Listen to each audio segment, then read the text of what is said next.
Hello, wonderful people out there. Hope you all are fine, safe, and healthy.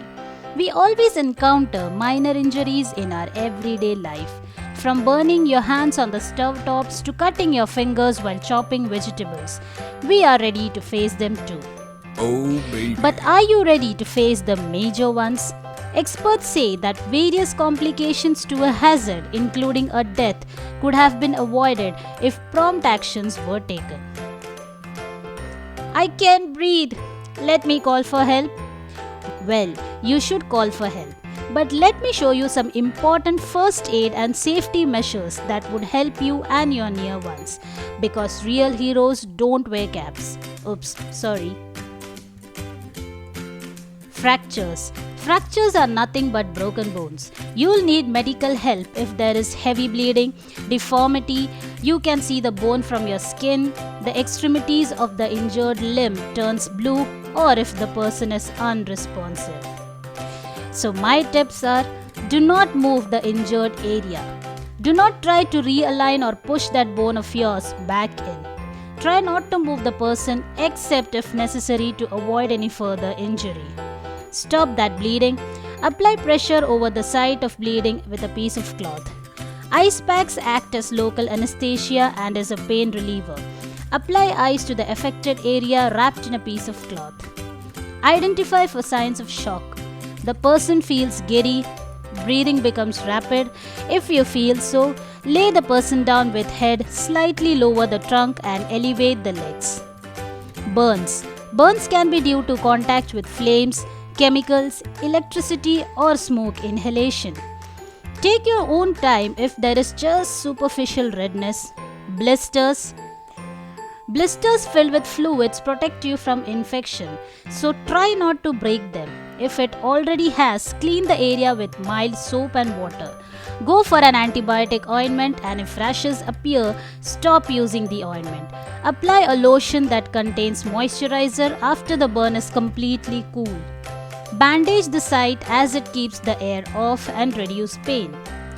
If the burnt area is not more than 8 cm in diameter or about 3 inches, no need to panic. So my first aid tip for major burns is confirm whether the person burned is breathing or no.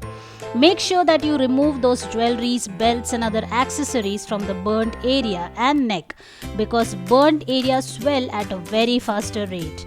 Cover the affected area by using a cool, moist cloth. Protect the burned person from further harm. If there is an electrical burns, make sure that the power source is off before you approach that guy. To prevent, Do not throw the person in water for severe burns. This may cause serious loss of body heat. And again, watch for signs of shock. Strain. Strain is the most common problem due to prolonged inactivity. Your muscles either get overstretched or tear. Apply ice right away. This would reduce swelling. Continue this method for at least 10 to 15 minutes every hourly for the first day. Perform this activity every 2 to 3 hours following that. Follow this technique for at least 3 days.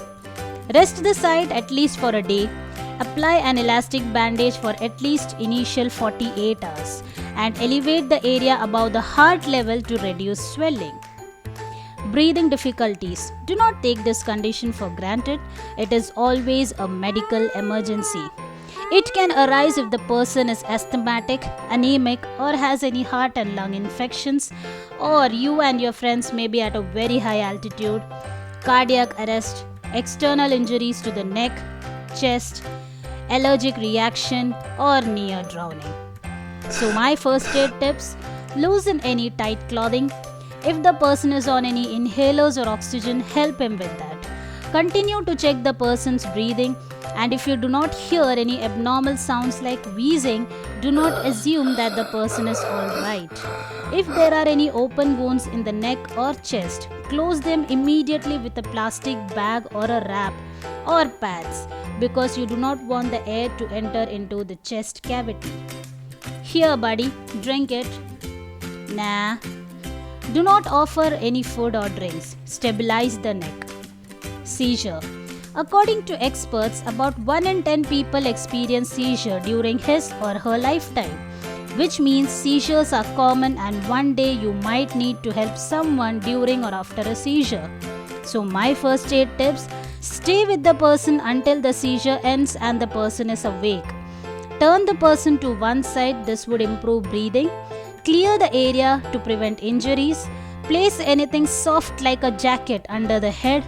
Remove those eyeglasses and loosen ties or anything around the neck. Seizures normally end in a few minutes. After the episode, help the person sit in a safe place and comfort the people around and speak calmly. Ease the person on the floor. This is absolutely nothing. But do not hold the person down or try to stop those movements. Put anything inside the mouth.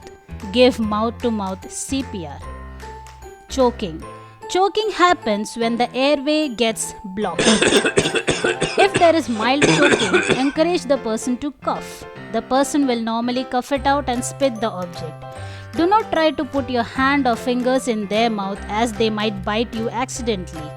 If this technique doesn't work, then the person needs some serious attention. This includes back blows and abdominal thrusts. Identify whether the choking is severe. He won't be able to talk, cry or cough during severe choking. For back blows, stand behind them, support the chest with one hand, lean them forward so the object in the airway might come out from the mouth.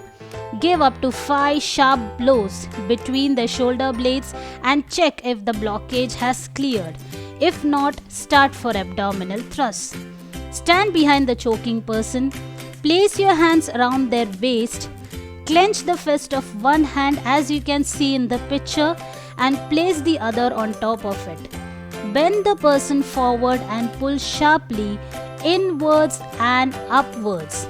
Repeat this for 5 times. Do not follow this technique on pregnant ladies and children below 1 year. We are always hesitant to get involved in a medical emergency. It's not because we want to ignore that situation. It is because we have no clue on what is going on or what to do. My simple tip is do not panic. Stay calm because you of your family is your sole responsibility. Take it easy, stay healthy. I'll be seeing you in the next session. Bye.